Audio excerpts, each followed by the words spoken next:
नमस्कार।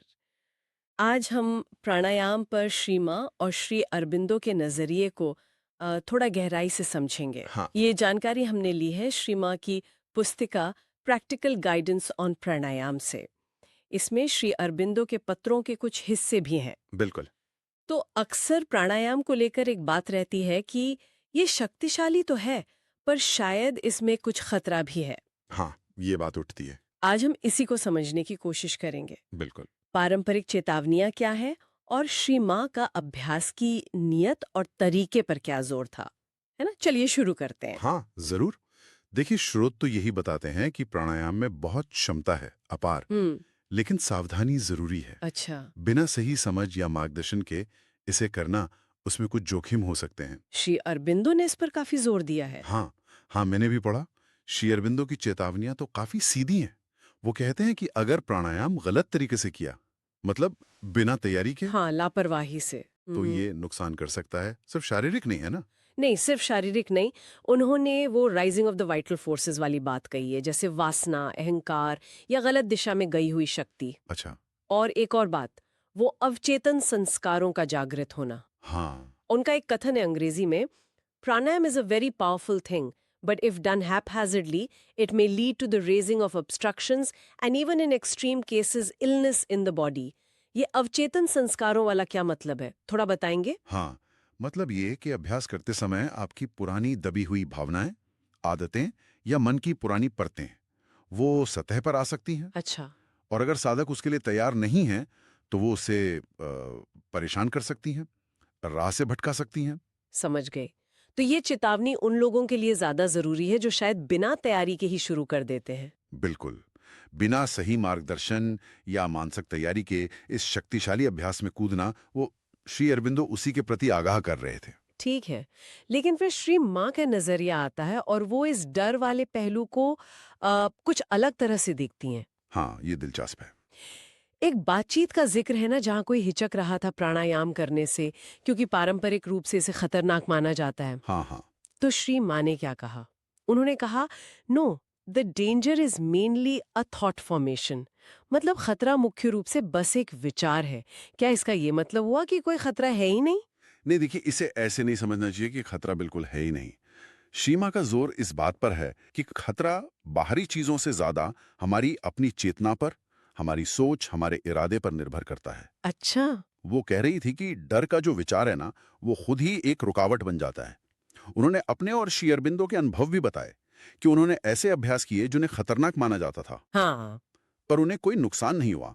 क्यों? क्योंकि उनका नजरिया, उनका करने का तरीका सही था। तो ये खतरे को पूरी तरह नकारना नहीं है, बल्कि उसके स्रोत को बदल देना है कि वो बाहर से ज्यादा अंदर है। वाह! ये तो सोचने के तरीके में बड़ा बदलाव है। और उन्होंने अपने तरीके के बारे में भी बताया। वो पारंपरिक 1.4.2 अनुपात, मतलब एक भाग सांस लेना, 4 रोकना, 2 छोड़ना, हाँ, जो आमतौर पर सिखाया जाता है। उससे बिल्कुल अलग करती थीं। उनका तरीका था धीरे-धीरे सांस लेना। मान लीजिए 4 गिनती, ठीक। फिर उतने ही समय 4 गिनती रोकना, डायाफ्रेम ऊपर उठाकर, सिर झुकाकर। ओके। फिर 4 गिनती में धीरे धीरे सांस छोड़ना, फेफड़ों के ऊपरी हिस्से को खाली करने पर ध्यान देते हुए। अच्छा। और फिर 4 गिनती खाली रहना, मतलब 1 1 1 1 का अनुपात। और इसे उन्होंने धीरे धीरे बढ़ाया भी, 4 4 4 4 से 12 12 12 12 तक। ये तो बहुत अलग है। हाँ, बिल्कुल अलग है। और ये सिर्फ एक तकनीकी अंतर नहीं है, ये एक, आप कह सकते हैं, दार्शनिक बदलाव भी दिखाता है। कैसे? देखिए, वो जो 1.4.2 वाला अनुपात है, उसमें सांस को लंबा रोकने पर जोर होता है ना? हाँ। वो अक्सर शक्ति बढ़ाने से जुड़ा हो सकता है, लेकिन श्री माँ का ये 1-1-1-1 वाला अनुपात, इसमें एक संतुलन है, समरूपता है, जागरूकता है हर हिस्से पर। अच्छा। यहाँ जबरदस्ती रोकने के बजाय प्रक्रिया के हर कदम पर बराबर ध्यान है। लेना, रोकना, छोड़ना और खाली रहना। ये ज्यादा सौम्य और सचेत तरीका लगता है ना? हाँ, बिल्कुल। और उन्होंने सांस रोकने वाले हिस्से को सबसे दिलचस्प कहा था। हाँ। सिर्फ दिलचस्प नहीं, उसमें एक क्षमता भी बताई हम्म। कि उस रोकी हुई सांस की अवस्था में जो शांति और शक्ति महसूस होती है, हाँ। उसे शरीर के किसी बीमार हिस्से पर, हाँ। जैसे सिर दर्द हो या कहीं और दर्द, उस पर केंद्रित किया जा सकता है। उन्होंने कहा था directed to the unwell part. Very very helpful and pleasant and interesting. ये तो सिर्फ सांस का व्यायाम नहीं रहा फिर। नहीं, बिल्कुल नहीं। ये ऊर्जा को सचेत रूप से दिशा देना है। यहीं पर इरादे की भूमिका एकदम साफ हो जाती है। हाँ, ये सिर्फ मशीन की तरह सांस लेना छोड़ना नहीं है, इसमें चेतना पूरी तरह शामिल है। जब आप सांस रोकते हैं और उस ऊर्जा को किसी खास जगह भेजते हैं, तो आप अपनी चेतना की शक्ति का इस्तेमाल कर रहे होते हैं। सही कहा। ये अभ्यास को शारीरिक स्तर से उठाकर मानसिक और ऊर्जा के स्तर पर ले जाता है। तो फिर क्या हम ये कह सकते हैं कि श्री माँ के हिसाब से प्राणायाम सुरक्षित है या नहीं, फायदेमंद है या नहीं, ये मुख्य रूप से करने वाले के इरादे पर निर्भर करता है? हाँ, काफी हद तक। उन्होंने इस बात पर बहुत जोर दिया कि अगर इसे सिर्फ आध्यात्मिक प्रगति में मदद के लिए किया जाए, न कि गेनिंग पावर्स के लिए, मतलब सिद्धियां या शक्तियां पाने के लिए, हाँ हाँ, तो कोई खतरा नहीं है। उन्होंने कहा, if you do it simply as a help to your progress, there is no danger.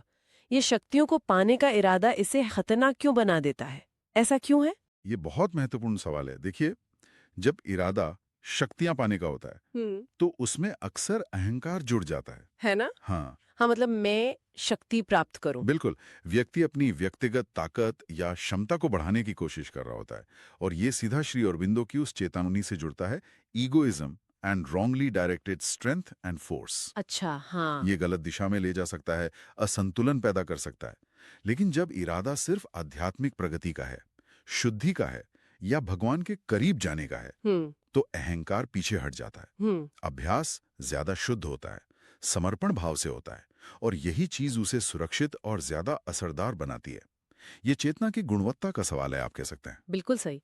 तो अगर हम श्री माँ और श्री अरबिंदो दोनों के नजरिए को मिला के देखें, हम्म। तो प्राणायाम एक बहुत शक्तिशाली साधन है। निश्चित रूप से। इसे सावधानी से, सही मार्गदर्शन में और सबसे जरूरी सही इरादे से करना चाहिए।